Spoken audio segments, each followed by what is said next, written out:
Hello and a very warm welcome to the Analyst dated 28th June 2025, brought to you by Vajiram and Ravi, wherein we'll be covering the 7 set of current affairs issues which are featured in today's newspaper.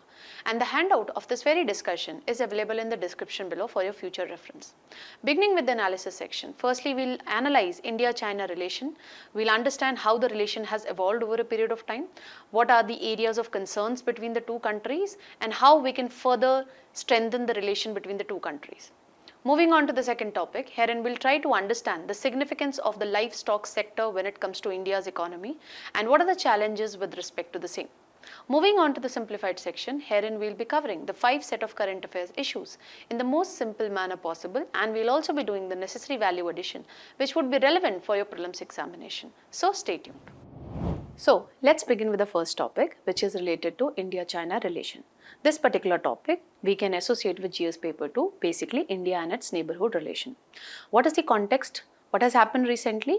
So the Defense Minister of India met his Chinese counterpart and they had a bilateral meeting. And this bilateral meeting was held on the sidelines of Shanghai Cooperation Organization. The summit is already going on.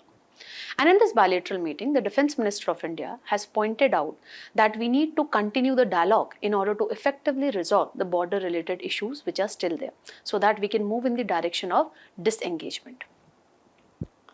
Now, in this backdrop, let's just first understand the history of India-China relation.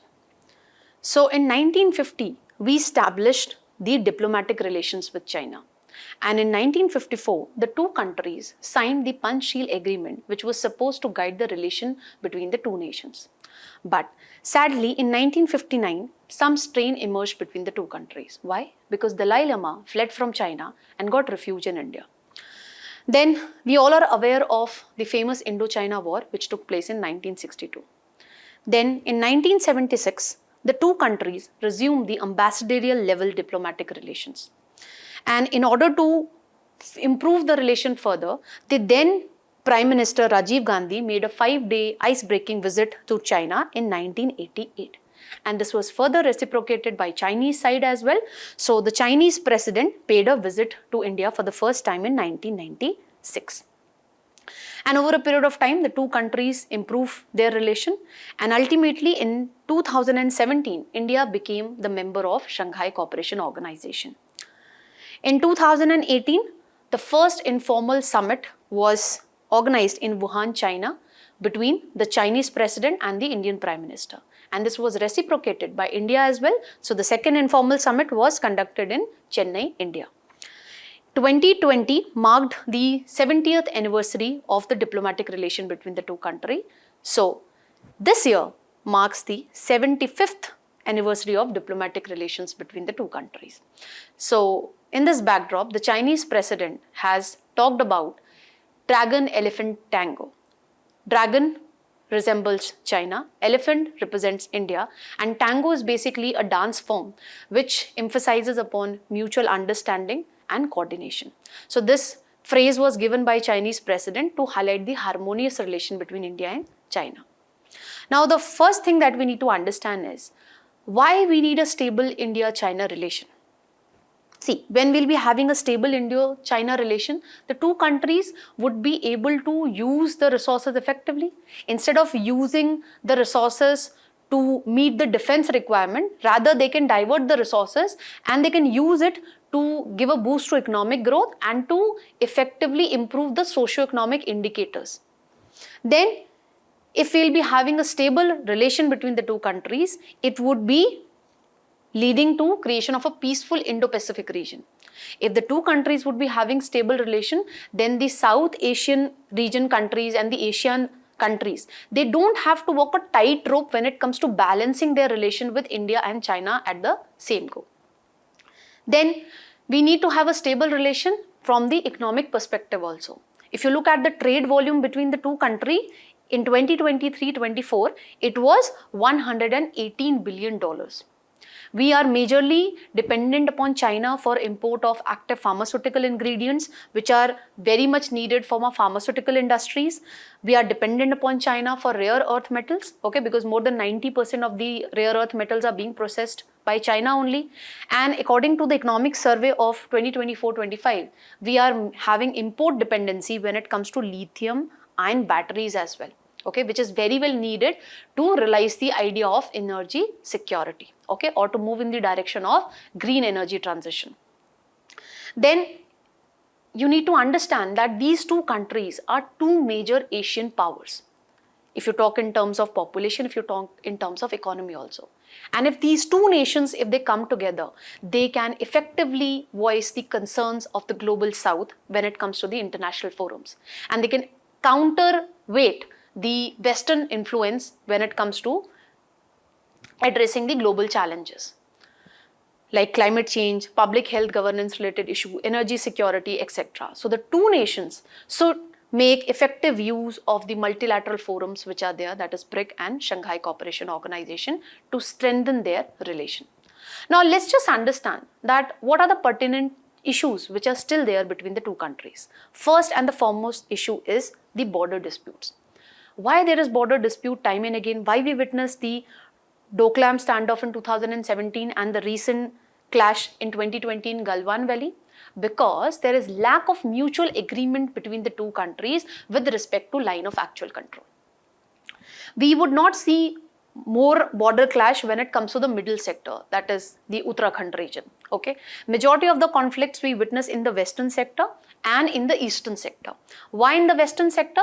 The bone of contention is this Askai Chin. China claims that Askai Chin is a part of Chinese territory. India claims that it is a part of Indian territory.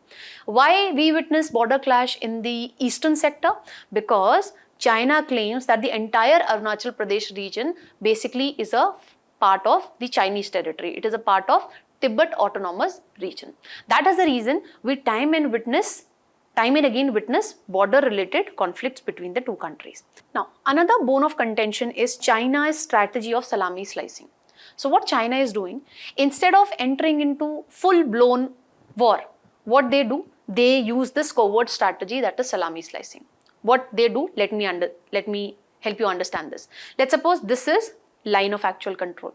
So what China would start doing, they'll start building dual use villages and infrastructure near this LAC. Let's suppose initially they were here, then over a period of time they'll increase this village and infrastructure thing till here. And then in future they'll claim that see, Chinese people are living here, so this is basically a part of the Chinese territory. Okay, so slowly and slowly they would try to occupy Indian territory as well. This is something that they are doing near the Arunachal Pradesh region. They are developing infrastructure and dual use villages as well. Then there are issues in the economic front as well, because we have a huge trade deficit with China. Our trade deficit has actually increased from $83 billion, which was there in 2022-23, to $85 billion in 2023-24. And why this is so? Because we are majorly import dependent upon China when it comes to the lithium ion batteries, when it comes to active pharmaceutical ingredients. And this is the concern. Why? Because in future, China might weaponize the trade. Then another concern is dumping. So what China is doing, it is dumping the Chinese good in the Asian countries. And since India and Asian country have a free trade agreement, so what the Asian countries are doing, they are merely changing the labels, okay, from the goods which have been dumped by the China in their country, and by just changing the label, they are exporting it to Indian economy because we have a free trade agreement with them. So Asian countries are basically violating the rules of origin principle, and that is the reason recently the Indian officials have put a pressure on the Asian officials that let's just review this free trade agreement that we have signed with you. And why they have put a pressure on the Asian officials? Because in their investigation also they came to know about this dumping thing which the China is doing and which the Asian countries are also involved in. They are actually exporting the Chinese goods in Indian economy. Then another bone of contention is the strategic nexus which the China has with Pakistan. See, China has been providing support to Pakistan. Why? So that India remains preoccupied with the security related threat that is emerging from Pakistan. And India could not actually focus upon what China is going to do next. And this is the reason in the recent escalation that we witnessed between India and Pakistan, Pakistan actually used a lot of Chinese drones, missiles, etc. Example is PL-15 long-range missile. And another issue is the CPEC, that is China-Pakistan Economic Corridor, because it passes through the Pakistan-occupied Kashmir and it violates the sovereignty of India. Another concern which we are having with regard to the strong relation between China and Pakistan is the threat of two-front war. That is war with Pakistan as well as China at the same time. Then, as in the recent time, the relevance of Pakistan in this region is going down. That is the reason China is now coming up with China-Pakistan +1 strategy. So, going by the strategy, recently we have witnessed the trilateral meeting between China, Pakistan and Bangladesh and China, Pakistan and Afghanistan. Why? Because we are having tensions when it comes to Bangladesh. Although when it comes to Afghanistan, India is trying to improve its relation, but China is trying to strengthen its relation with Afghanistan and basically give a boost to its Belt and Road Initiative. Why it is doing this? Again, so that India remain preoccupied with the security threats which would be emanating from Pakistan and later maybe from Bangladesh, because it is going closer to Pakistan as well as China. Then another issue is string of pearls. So what China is doing? China is developing port infrastructure in the countries which are there in the Indian Ocean region, for example, Hambantota port in Sri Lanka. So India has raised the concern that the port infrastructure which China is developing in the Indian Ocean region, it might be using it for military purpose in the future date. Then another bone of contention is with regard to the water governance, because currently we don't have any agreement between the two countries which you make it an obligation on China that it has to share the water flow related data with India. And another bone of contention is the dam project which is being developed by China. Recently, China has announced that it is going to develop a big hydro project near the Great Bend region. Now see, China is an upper riparian state, okay? So if it would be building big hydro electric dam projects in this particular region, so it would be affecting the natural flow of Brahmaputra river when it comes to the lower riparian countries like India, and it would be negatively affecting the agrarian economy, especially in the northeastern region. Now what India is doing to counter Chinese presence in the Indian Ocean region? So India has come up with its necklace of diamond strategy.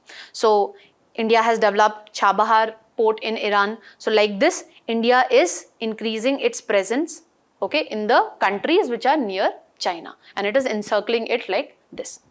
India has also enhanced its collaboration with like-minded countries, like it has become a member of Quad. Let me know that who all are the members of this particular grouping. Now what more needs to be done? So first and foremost, the two countries need to strengthen their bilateral and diplomatic relations. For this, they should make effective use of these multilateral forums which are there, BRICS, SCO, G20, etc. And the two countries should come up with confidence building measures, okay? So we should strengthen economic exchange, cultural exchange in order to strengthen people to people ties. And the two countries should understand that the relation should be based on mutual respect and mutual interest. This should be the guiding factor when it comes to the bilateral relation between the two countries. Then when it comes to effective management of water resources, the two countries should come up with an agreement wherein China should be obliged to share the data with regard to the water flow when it comes to the Brahmaputra river. Then in order to reduce our import dependence when it comes to China, India is taking a step in the right direction, that is production linked incentive schemes. For the electronics sector, for the semiconductor sector, this is a step in the right direction. The government need to give a further boost to the production linked incentive scheme. And we should explore free trade agreements like what we have entered with UK in order to get better market access when it comes to other countries. And we should also develop resilient supply chain in order to reduce our dependence when it comes to China, when it comes to rare earth metals which are there, and in order to reduce our dependence upon China when it comes to the lithium ion batteries thing. Then we need to focus upon modernization of our defense so that we can effectively do the surveillance when it comes to the border region that we share with China. And in this regard, we can collaborate with Quad countries. We can strengthen our intelligence sharing framework in order to curtail the Chinese activities when it comes to Indian Ocean region. And India should give a boost to the infrastructure creation as it is doing in the Maldives. So it should also do with respect to the other countries which are there in the Indian Ocean region in order to emerge as a regional leader, okay, when it comes to Indian Ocean region. And in order to make sure that the countries which are there in the Indian Ocean region, they do not rely on the Belt and Road Initiative of China. That's all that we need to know with regard to this particular topic. I have framed a practice question for you. So do practice this question and let us know your answers in the comment section. With this, let's move on to the next topic. Now, beginning with the second topic, which is related to livestock sector in India, you can associate this topic with GS paper 3, economics of animal rearing. So what has happened recently? The MOSPI ministry, that is Ministry of Statistics and Program Implementation, has come up with its report wherein it has highlighted that the meat sector has performed very well. So it's now, if you look at the 20th livestock census which was conducted recently, the 21st census has to be conducted. So this is the data point which I have taken from 20th livestock census which was conducted. So according to that census, what we get to know that if you look at the livestock population in 2019, majority is basically your cattle, which comprise 35%. Then is your goat, which is roughly 27%. Then buffaloes, which is roughly 20%. Sheep is 13%, and pigs and others form a very low share. And majority of the livestock population we find in the state of Uttar Pradesh.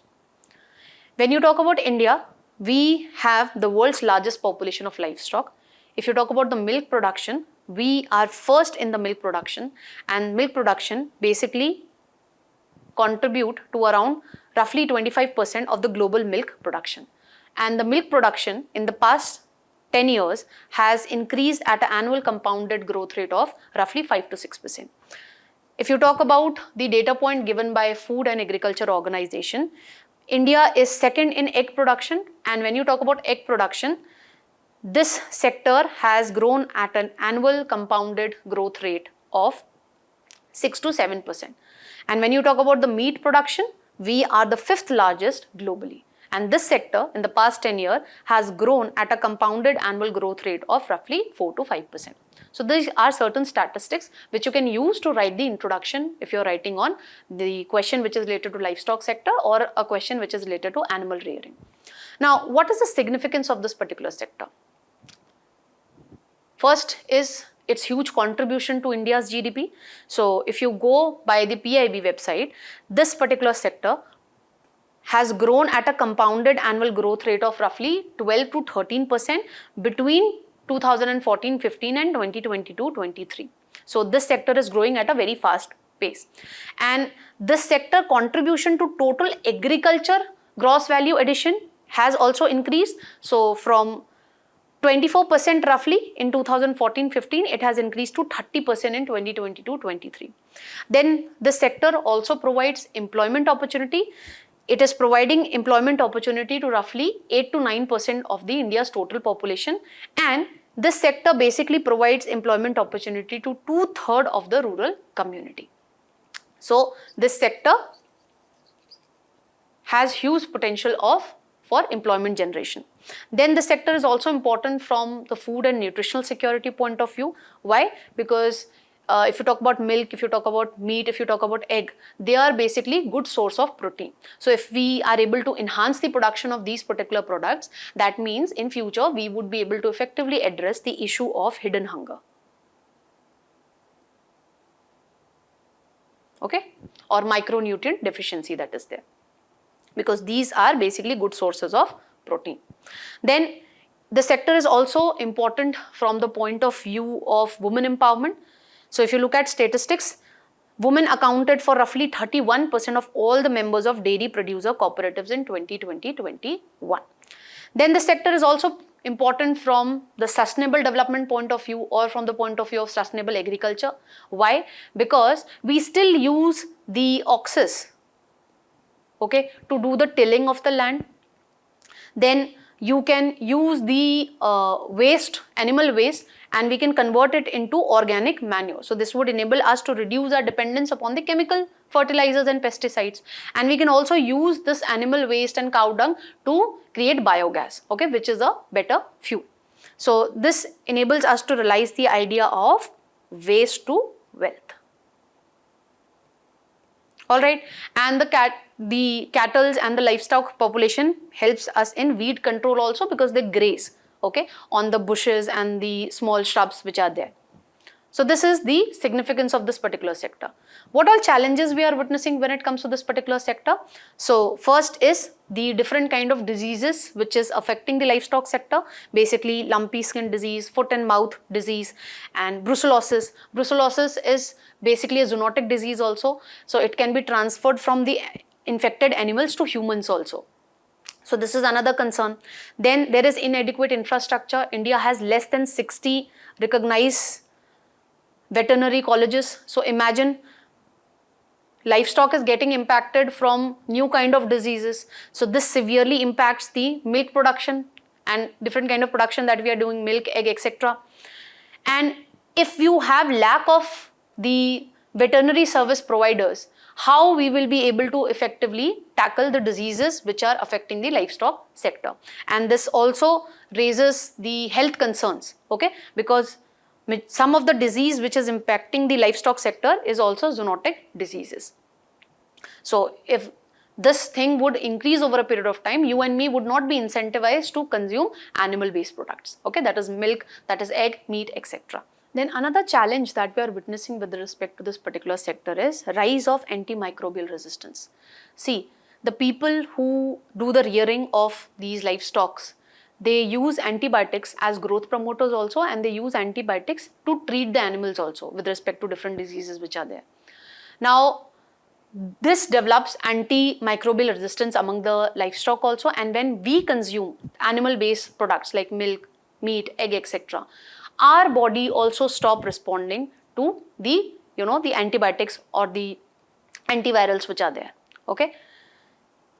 And this has been highlighted by the India Animal Fund that when it comes to India, we are the world's 4th largest user of antimicrobials when it comes to animal feed, okay. This is leading to the issue of antimicrobial resistance. So the first line drugs that we use to treat a particular disease, that becomes ineffective in curing you from that particular disease. Then another issue is increased price of the fodder material which we use to feed the livestock. Why is it so? Because of the flawed policies of the government. Because of the MSP, farmers are basically incentivized to grow rice and wheat, and these crops, maize, jowar, bajra, ragi, which have high fodder content, they are not being grown by the farmers. So if you look at the data point, currently we have nearly 4% of our gross cropped area which is being used to grow these crops, okay, which have high fodder content. But ideally, according to the expert, we should actually use 14 to 17% of the gross cropped area for fodder cultivation. So this actually increases the cost, and this actually gets reflected in the price of the animal based products also. If you look at meat, it is quite costly. Milk, it is quite costly. That is why we are witnessing protein inflation also in India. Then this sector is a major contributor of greenhouse gases, basically the methane gas. Then what all steps the government has taken with respect to livestock sector? So the government has come up with Rashtriya Gokul Mission, wherein the government is focusing upon preserving the indigenous bovine breed which is there. Then we have National Livestock Mission, wherein the government is basically focusing upon the breed improvement, food and fodder thing also. Then we have extended the Kishan credit card for this particular sector also, for Animal Health Infrastructure Development Fund also. So this is enhancing the credit flow when it comes to the livestock sector. Then we have Livestock Health and Disease Control Program. So basically we have National Disease Control Program basically for the livestock, and wherein the government is controlling the foot and mouth disease and the brucellosis, wherein the government is providing the adequate vaccination at time, okay, and we are also improving the disease diagnosis as well. Now we have looked into that what all steps the government has taken. We need to understand what more needs to be done in order to strengthen the contribution of the livestock sector when it comes to India's GDP. So first and foremost, we need to improve the veterinary services. For this, we need to come up with more veterinary universities which are there, colleges which are there. Then we can come up with the idea of mobile veterinary services, providing the veterinary services at the doorstep. Then we need to promote integrated farming system. This would give a boost to, or this would go in line with the better resource use efficiency. If a farmer is growing crops also and it is having livestock also, so certain portion of the land the farmer could use it for growing those crops which have high fodder content. For example, maize, jowar, bajra, ragi that we discuss. And whatever fodder would be there, it could be given to livestock, and the animal waste which would be created by this livestock could be used as a organic manure, okay, to increase the crop yield. So this would help us in improving the resource use efficiency. So this is something we need to do. Then the government needs to address the shortage of feed and fodder. How we can do this? By incentivizing the farmer to grow those crops which have high fodder content. And for this, we can come up with a national policy. We can make certain changes in the MSP policy as well. Then we need to improve the infrastructure, basically the cold storage infrastructure, and we need to strengthen the market linkage. For this, we need to strengthen the farmer producing organizations, okay, so that they can realize better prices. So we need to establish direct linkage between the farmers and the final consumers so that they can realize better prices of the products. And ultimately, to address the issue of zoonotic diseases, okay, basically the diseases which are impacting the livestock and they are also being transmitted to humans. For that, we need to go with the idea of One Health approach. What is this One Health approach? Wherein we see the interlinkage between the health of humans, animals, and environment. Okay, so we need to be guided by this One Health approach. So different ministries, they need to collaborate. Health ministry, the livestock ministry that is there, then the environment ministry, they need to collaborate, and we need to come up with a integrated approach so that we can realize this idea of One Health approach. That's all that we need to know with regard to this particular topic. I have framed a practice question for you people. So do practice this question and let us know your answers in the comment section. With this, let's move on to the simplified section. So beginning with the simplified section, recently India has rejected the authority of Indus Water Treaty Arbitration Court. This particular topic we can associate with GS paper 2, India and its neighborhood relations. Now, before we look into the context, let's just note down certain prelim pointers with regard to this Indus Water Treaty. So this treaty was signed way back in 1960 between India and Pakistan, and it was mediated by World Bank. So under this treaty, India got water use rights with respect to these three eastern rivers, that is Ravi, Beas and Satluj. Okay, so India got unrestricted water uses right when it comes to these three eastern rivers. When it comes to Pakistan, it got the water uses right when it comes to three western rivers, that is Indus, Jhelum and Chenab.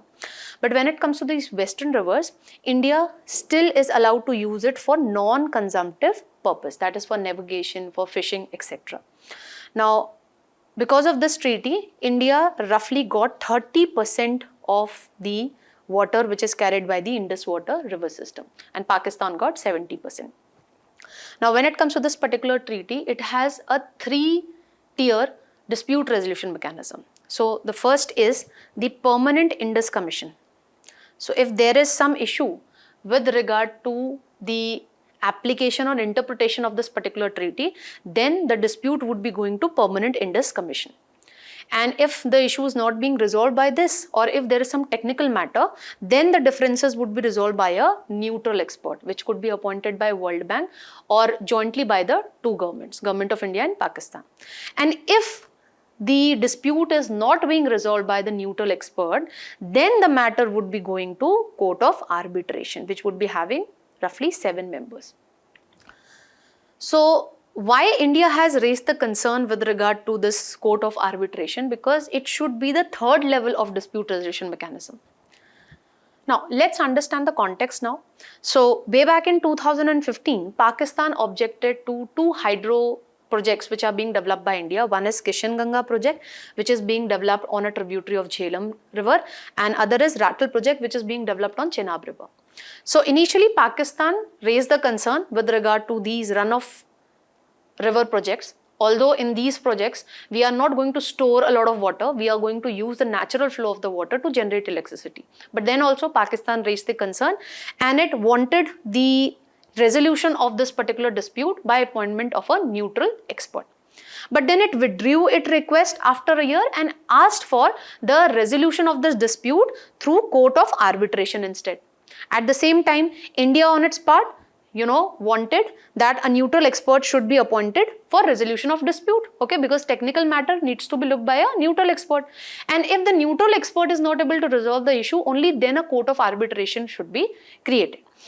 So what World Bank did, it appointed a neutral expert also, Michael Lino, and at the same day, it also appointed a court of arbitration. So this is the reason why India has objected towards this authority of the arbitration court. Why? Because we are running parallel proceeding for resolution of the dispute. First, the dispute needs to be resolved by a neutral expert, and if it is not being resolved by the neutral expert, then a court of arbitration should be created. But that, course of action has not been followed and parallel proceedings are going on, and that is the reason India has rejected the authority of this arbitration court which has been created under the Indus Water Treaty.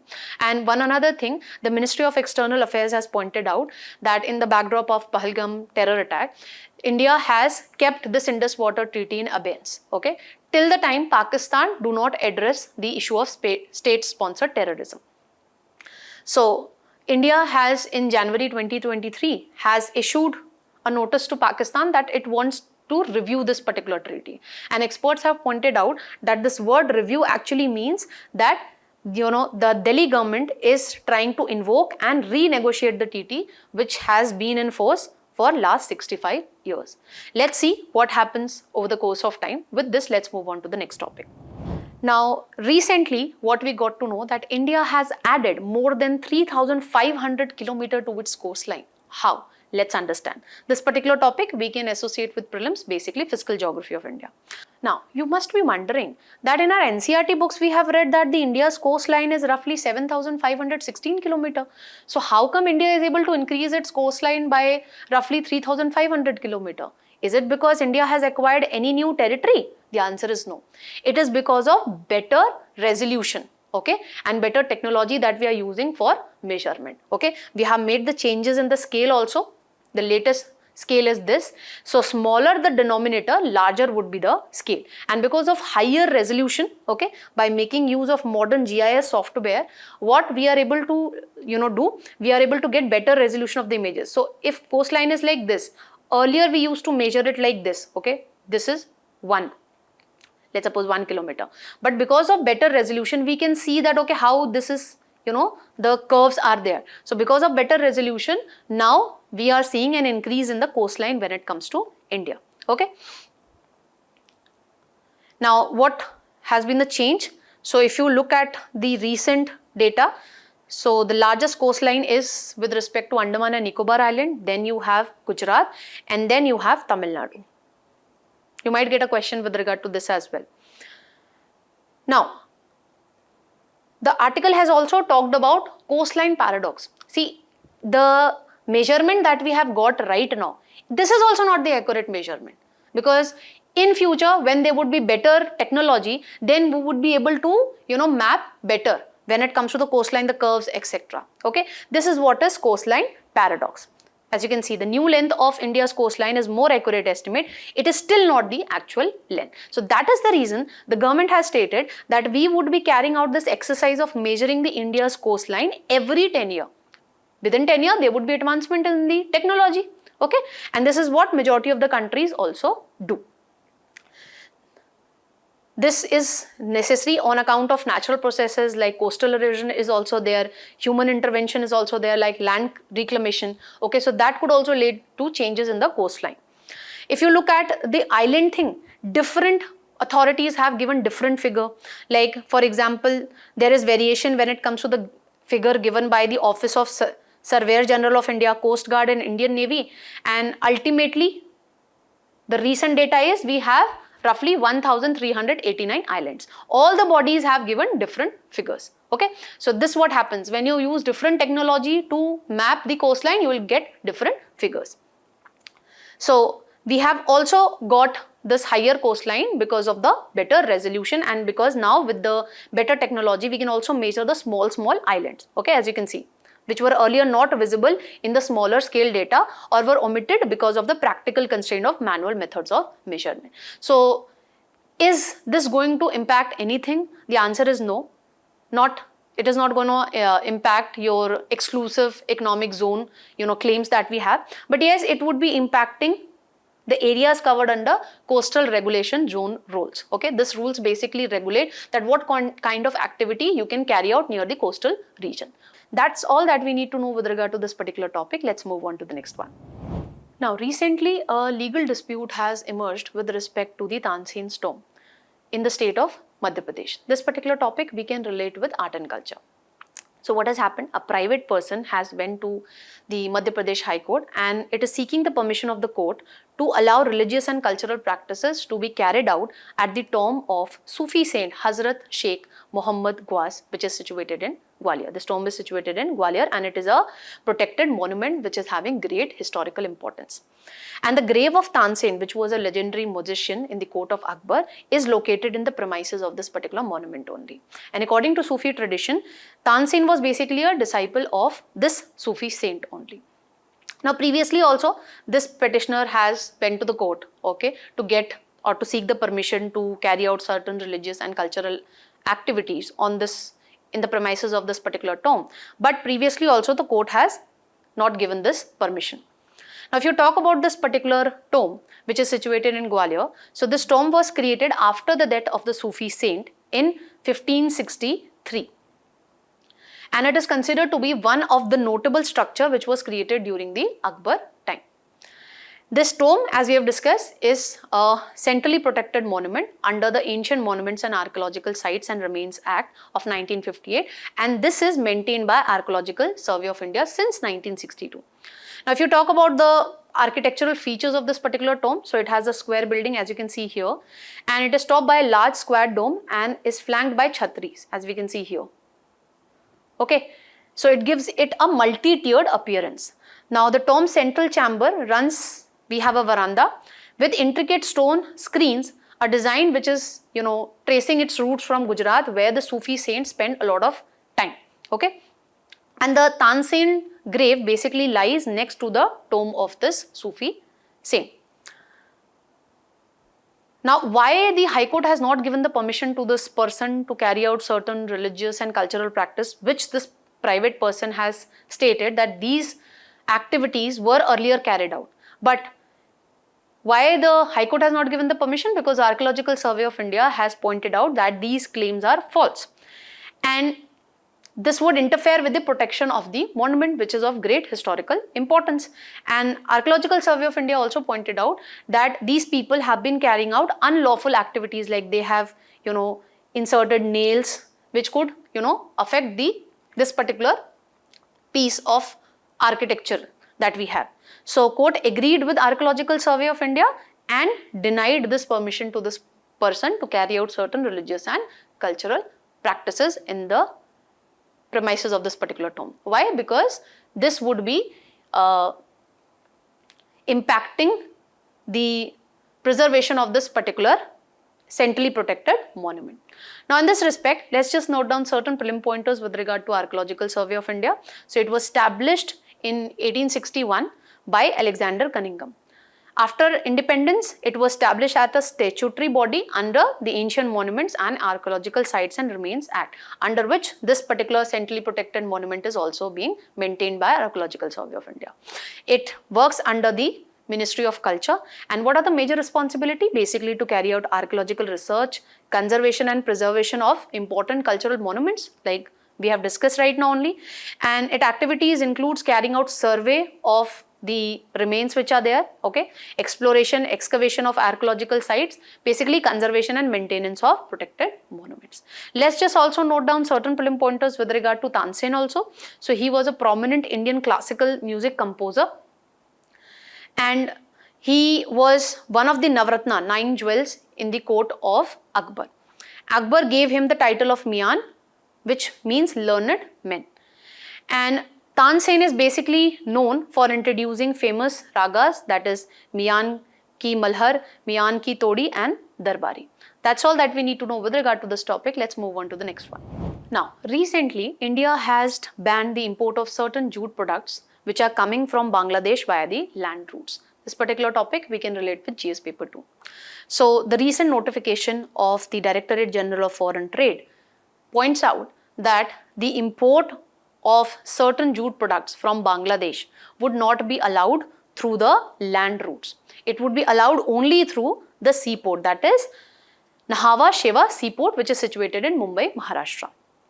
Further, the notification points out that if, let's suppose, the jute products are coming from Bangladesh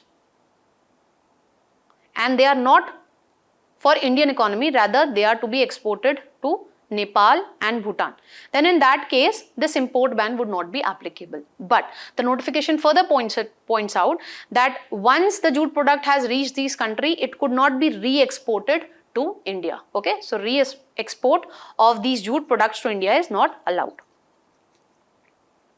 Why this development is there? Because previously Bangladesh has also imposed import ban when it comes to rice and cotton yarn, which we used to export to Bangladesh.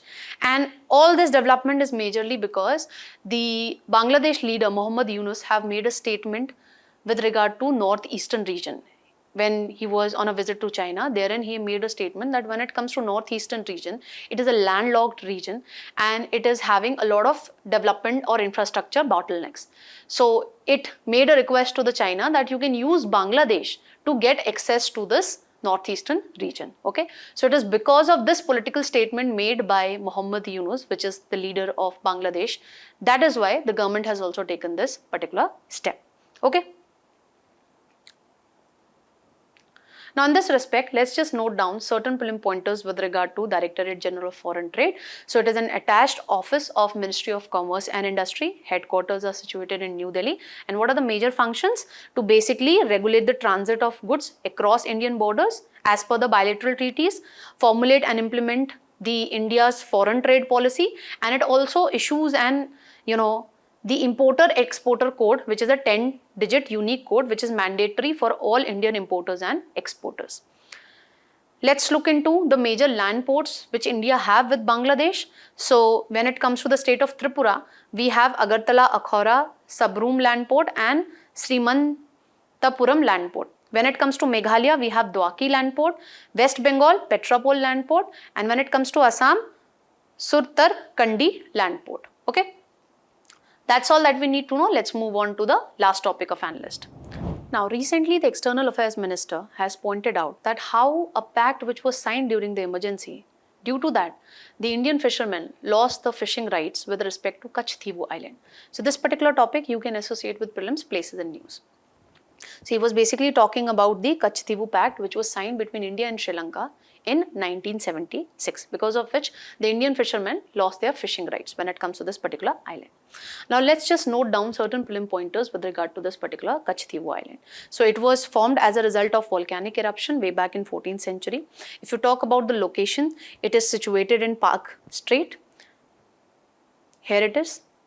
So it is situated northeast of Rameshwaram, as you can see in this picture, and it is situated in the southwest when it comes to Jaffna.